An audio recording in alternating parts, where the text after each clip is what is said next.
In 1890, a German nobleman named Ingvar Kamprad fell hopelessly in love with Franziska, a young woman from an ordinary family. For the rigid world of European aristocracy, this was a scandal. A man of noble blood was never to marry beneath his class. But Achim, restless and disillusioned with the hollow rituals of his lineage, defied them all. Against fierce opposition, he chose Franziska and exile. He abandoned the cold halls of privilege and crossed the sea to Sweden, settling with her in a lonely village surrounded by endless forest. There, he bought 200 hectares of untouched land, determined to live free, to work the soil with his own hands, and to build a future born from love rather than title. Together, they raised a small house and began their new life as farmers. But dreams do not take root so easily.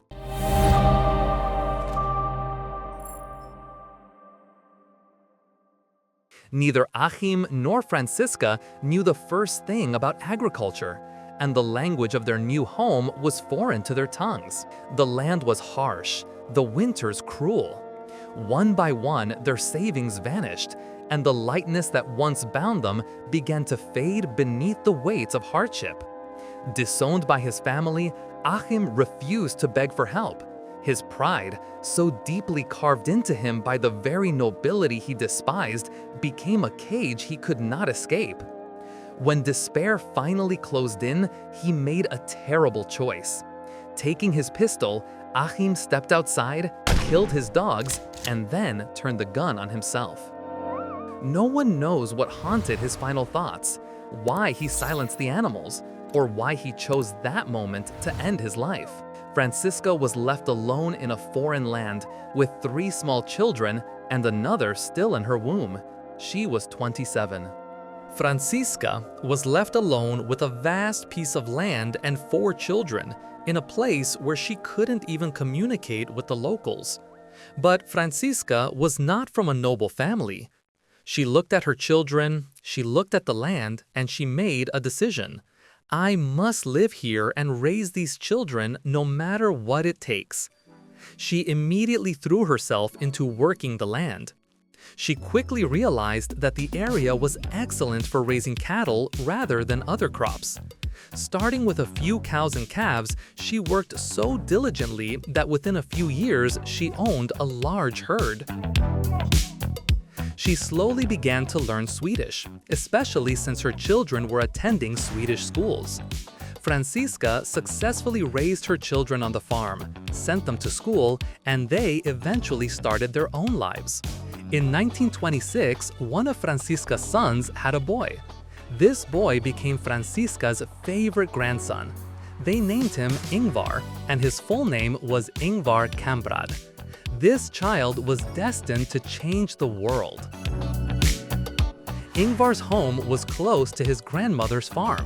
Ingvar loved visiting his grandmother, particularly because her large farm had various animals. From childhood, Ingvar always wanted to have money. He constantly tried to ask his parents or grandmother for money, though they rarely gave it easily. Yet he was determined to earn money and keep his pockets full. One day, while shopping with his mother in the village store, he noticed matchboxes being sold at a good price. He told his mother they were selling them cheaply. Ingvar asked his mother to lend him money, saying, "I will buy 100, sell them everywhere, and then pay you back." Seeing his persistence, his mother agreed. She bought him 100 boxes of matches for 88 Swedish öre. Ingvar immediately went to Franziska's house and happily shared his new venture. His grandmother said, "Wonderful, I will be your first customer," and bought 1 matchbox for 3 cents. Since it was a holiday, he began selling the next morning. Remarkably, he sold all 100 boxes of matches in just 3 or 4 days. He earned 3 Swedish krono, netting a profit of 2 krono and 12 öre. He immediately paid his mother back. He was so happy with the profit that he felt like he was soaring. He realized, it seems getting rich isn't so hard after all. Ingvar, now just 6 years old, had become an entrepreneur. He began searching everywhere for cheap items to resell. He sold everything: chocolates, candies, and greeting cards. Whatever he found at a good price, he bought and resold. Children his age usually spent money on toys and junk food, but Ingvar was focused on buying and selling increasingly expensive items to maximize his profit. Remember, he was only 6 or 7. Whenever he visited his grandmother, Francisco would always ask, "What are you selling today?" She was always his first customer. His grandmother played a crucial role in his success. She always advised Ingvar, "Don't be afraid to take risks. If you believe something is profitable, go for it. You will profit. Even if you don't, you will have learned something and you'll make fewer mistakes next time." Ingvar once told his grandmother about a good deal he couldn't afford. He needed to buy 500 French fountain pens for 600 krono, as they were extremely popular. Francisca asked why he couldn't buy them, and when he explained the capital needed, she offered him a loan. She gave him the money and told him to repay her once he sold the goods. Ingvar happily bought the pens. His judgment was spot on. He quickly sold all the pens in his local area, Elmholt. As Ingvar grew older, the world was descending into chaos. World War II had begun. His mother, Francisca, had been born in the Sudetenland, a region that would later be seized by Nazi Germany. When the Germans reclaimed her homeland, she felt a surge of pride and openly supported the Nazi Party.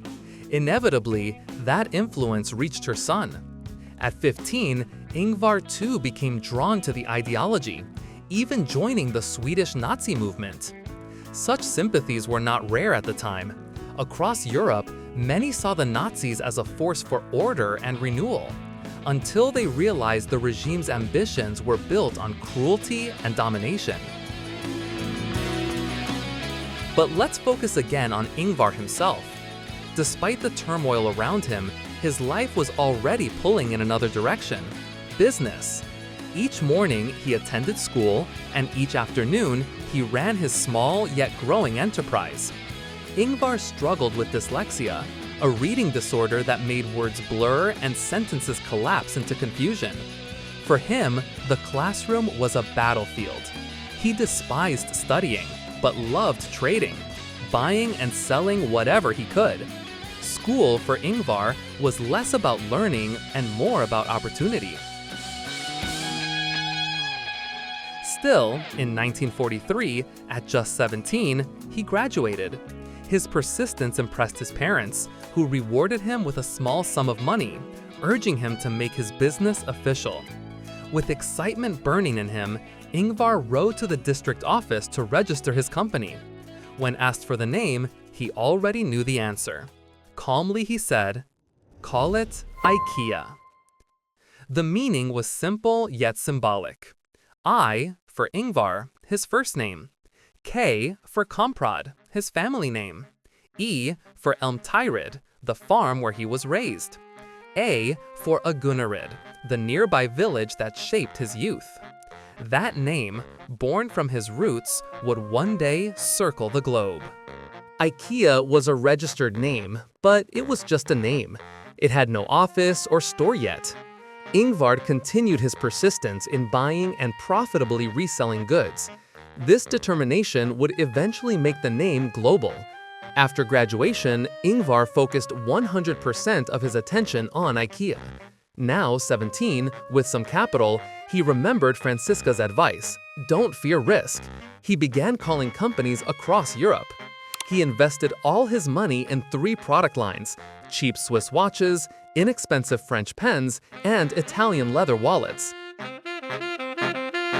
He had taken the right risk. He immediately started selling the goods, and IKEA began its ascent. Ingvar was astute enough to know that a successful business required expertise. Since he had no entrepreneurs in his family to teach him the details, he enrolled in a college business course. He sought answers to fundamental questions. For example, why does a pen's price increase so dramatically once it reaches a store compared to the manufacturer's price? He realized that a product moves from the factory to the store through multiple costly steps: purchasing, packaging, transport, display, rent, utilities, staff wages, and taxes. Ingvar, despite his age, had the mind of a true entrepreneur. He understood that to achieve good profits, one had to streamline the entire process between the factory and the store display. Efficiency in this pathway, keeping costs low, would result in lower prices for customers and higher sales volume. To keep the business active, Ingvar did not aim for high initial profits. He focused on securing cheaper products to maximize profits through volume. By age 18, he was balancing college, sales, purchasing, and mandatory military service. He continued IKEA operations even during his service. After World War II ended, Ingvar finished his military duty and graduated from college. In 1948, he made a crucial decision: to shift IKEA's focus to selling furniture. This timing was impeccable. World War II had ended in Europe, and devastated houses were being rebuilt. The Swedish government was subsidizing the reconstruction of affordable homes, and all these new homes urgently needed cheap tables, chairs, and furniture. While furniture stores existed, affordable furniture did not. IKEA offered the cheapest furniture. IKEA had no physical store; it stored inventory in a warehouse. Ingvar printed brochures, distributed them widely, took telephone orders, and delivered items directly to customers' homes. These direct-to-customer methods were revolutionary for the time. Reliable service, reasonable prices, and speed quickly made IKEA both famous and popular. After this success, Ingvar gathered his family and friends on his grandmother's farm and hired them all to help grow IKEA. Franziska, however, had passed away in 1945. Ingvar told his employees that IKEA's entire focus must be on furniture, as that was what Sweden needed. As competitors quickly copied his sales tactics, Ingvar remembered his college lessons. He decided to make the process from factory to warehouse even more efficient, cheaper, and faster, ensuring rivals could not keep up. He found an old, abandoned store near his land. He decided to purchase it. The seller quoted a price of $1,600 USD, which was significant money at the time, equivalent to approximately $75,000 USD today. Ingvar immediately secured a bank loan and purchased the property. This became the first IKEA showroom. It was a place where all IKEA products were displayed, so customers could see and approve them before buying. Most competitors only sold via brochures and photos. IKEA increased its brochure print run, changing the call to action from order by phone to visit the showroom, choose, and then buy. Ingvar's strategy worked. People drove long distances from all over Sweden to see and buy the furniture. This remains true today. People prefer to see and sit on furniture rather than buying it online. Ingvar succeeded in lowering prices without sacrificing product quality. By centralizing all operations, the final cost decreased and IKEA's profits increased. IKEA grew rapidly, becoming known throughout all of Sweden. This gave Ingvar the idea to build a hotel next to IKEA to accommodate long-distance shoppers, a new entrepreneurial venture. Rival furniture stores saw their sales plummet. They viewed IKEA's plan to build a hotel as a threat that would consolidate all customers. Ingvar made many enemies, but IKEA continued its rapid growth throughout the 1950s. The competitors met and decided they had to crush IKEA. They threatened the factories. If you sell to IKEA, we will cease buying from you. This effectively forced most factories to boycott IKEA. A few loyal companies kept supplying IKEA by removing their logos and sending anonymous furniture. However, the general boycott caused a shortage of furniture in IKEA stores. Ingvar resolved not only to continue growing, but also to support the companies that remained loyal. He offered them quick payment and support services. Crucially, Ingvar hired furniture designers and sent them to these factories to create unique, exclusive designs only for IKEA, unlike the standardized designs sold by competitors. This approach fueled IKEA's growth, but Ingvar understood that sustainable expansion required working with foreign factories. Neighboring Poland had furniture manufacturers. Ingvar established a collaboration with Polish factories, sending his designers there to rapidly produce unique furniture. Soon, IKEA showrooms were filled with distinctive designs. Ingvar concluded that the boycott had inadvertently made IKEA stronger, forcing them to develop unique products and forge loyal partnerships in Sweden and Poland. One ordinary day, Ingvar noticed something seemingly trivial: an employee photographing a dining table for a brochure. When the shoot ended, the crew began struggling to pack the table into a massive box for storage. Ingvar paused and watched, his mind racing. Why does furniture need to take up so much space? Why can't these boxes be smaller? What if a table could be taken apart and reassembled? That moment of curiosity became a breakthrough.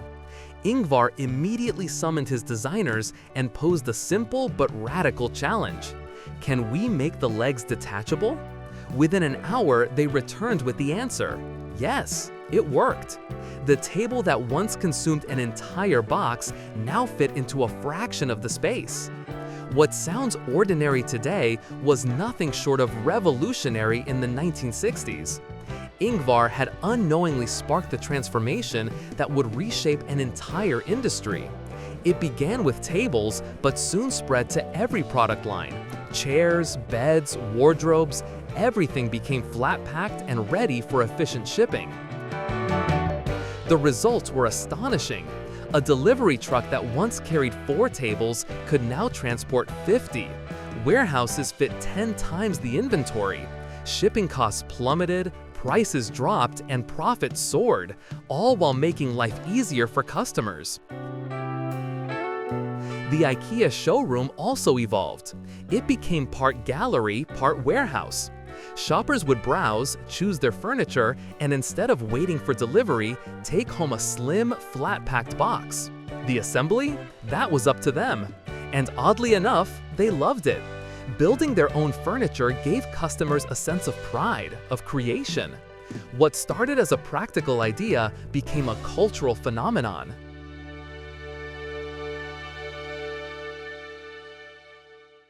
IKEA was running so smoothly that Ingvar decided to open a branch in Stockholm, the capital of Sweden. Finding land in Stockholm was too expensive, so he bought a large plot in a nearby village.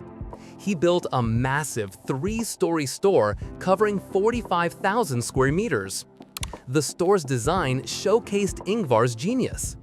He didn't design a standard store where customers could easily access all sections and leave quickly. Instead, he designed the store like a maze or labyrinth.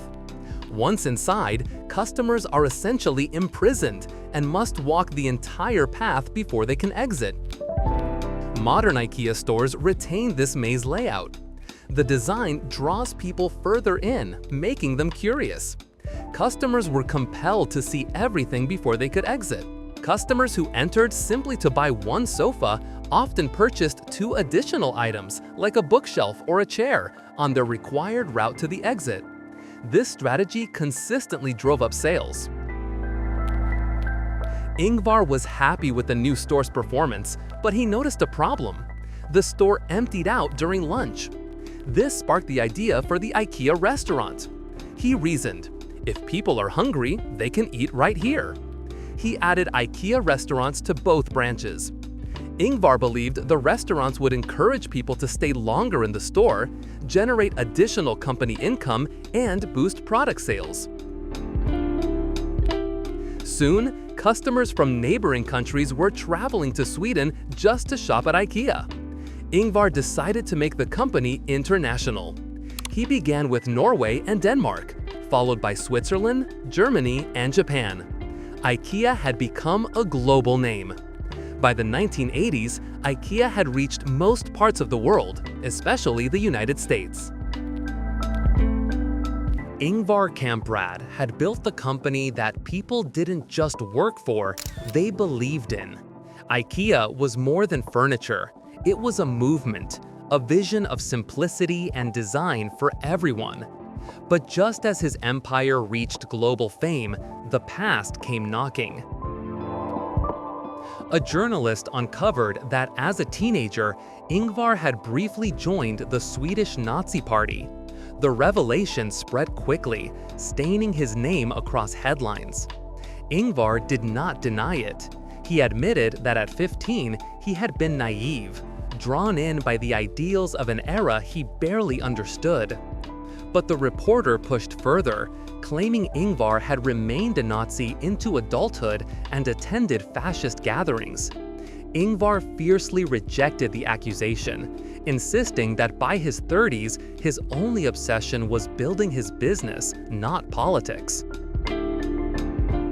Most accepted his account, yet the damage lingered. Years later, in 1998, another wave of rumors hit, claims that Nazi funds had financed IKEA's rise. It was a lie, and a devastating one.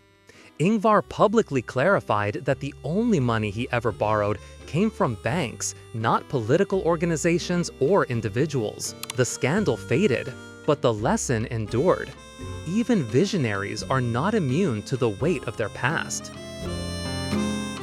Despite every storm, IKEA continued to grow, relentlessly. By 2008, it had become the largest furniture company in the world. A decade later, in 2018, Ingvar Kamprad passed away at the age of 91, leaving behind an empire built on the idea that good design should be affordable for all. His fortune stood at $60 billion, ranking him among the world's wealthiest men.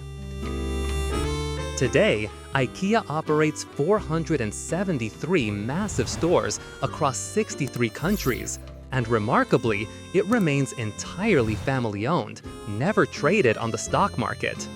The boy who once sold matches from his bicycle created a global symbol of practicality, creativity, and perseverance. Ingvar Kamprad's story is a reminder that greatness is rarely born in perfection. It's forged through mistakes, persistence, and the courage to keep building, even when the past tries to tear you down.